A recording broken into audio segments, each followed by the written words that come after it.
சென்னை ராயப்பேட்டையில் உள்ள YMCA மைதானத்தில் தமிழக வெற்றிக் கழகம் சார்பில் நடைபெற இருக்கும் இஃப்தார் நோன்பு திறக்கும் நிகழ்ச்சிக்கான ஏற்பாடுகளை அக்கட்சியின் தேர்தல் பிரச்சார மேலாண்மை பொதுச் செயலாளர் ஆதவ் அர்ஜுனா உள்ளிட்டோர் பார்வையிட்டு வருகிறார்கள். இதுகுறித்து கூடுதல் விவரங்களோடு இணைகிறார் எமது செய்தியாளர் மகேந்திரன். வணக்கம் மகேந்திரன், உங்களிடம் இருக்கும் தகவல்களை சொல்லுங்க. தமிழக வெற்றி கழகத்தின் சார்பில் இஃப்தார் நோன்பு திறக்கும் நிகழ்ச்சியானது நாளை மாலை சென்னை ராயப்பேட்டையில் இருக்கக்கூடிய YMCA அரங்கில் நடைபெற இருக்கிறது. இந்த நிகழ்ச்சியில் தமிழக வெற்றி கழக தலைவர் விஜய் பங்கேற்க இருக்கிறார்.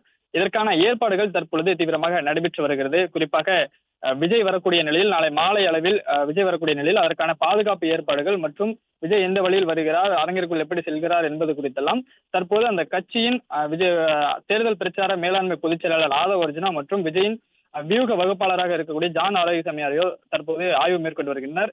நாளை மாலை 6:24 மணி அளவில் இந்த நோன்பு திறக்கும் நிகழ்ச்சியானது நடைபெற இருக்கிறது என்று கட்சி சார்பில் தெரிவிக்கப்பட்டிருக்கிறது. இதில் விஜய் பங்கேற்று உரையாற்றவிருக்கிறார் என்று சொல்லப்பட்டிருக்கிறது. விஜயுடன் நாளை விஜய் பங்கேற்கக்கூடிய இந்த நிகழ்ச்சியில் 1500 நபர்கள் இந்த நிகழ்ச்சியில் பங்கேற்க இருக்கின்றனர். அவர்களுக்காக தமிழக வெற்றி கழகத்தின் சார்பில் விருந்தும் ஏற்பாடு செய்யப்பட்டிருக்கிறது. நாளை மாலை சரியாக 6:24 மணி அளவில் நோன்பு திறக்கும் நிகழ்ச்சி நடைபெறும் என்றும் அதன் பிறகாக மக்ரிப் தொழுகையானது மாலை 6:35 மணி அளவில் நடைபெறும் என்றும் தெரிவிக்கப்பட்டிருக்கிறது. அதன் பிறகாக தமிழக வெற்றி கழகத்தின் சார்பில் விழாவில் பங்கேற்கக்கூடிய இந்த நிகழ்ச்சியில் பங்கேற்கக்கூடிய 1500 நபர்களுக்கு விருந்து ஏற்பாடு செய்யப்பட்டிருக்கிறது. இந்த சூழ்நிலையில் தான் தற்பொழுது இருந்து இந்த ஏற்பாடுகள் நடைபெற்று வரக்கூடிய நிலையில் இந்த ஏற்பாடுகளை கட்சியின் தேர்தல் பிரச்சார மேலாண்மை பொதுச் செயலாளர் ஆதவ் அர்ஜுனா மற்றும் நடிகர் விஜயின் தமிழக வெற்றி கழக தலைவர் விஜயோட அரசியல் வியூக வகுப்பாளராக இருக்கக்கூடிய ஜான் ஆரோக்கியசாமி ஆகியோர் பார்வையிட்டு வருகின்றனர்.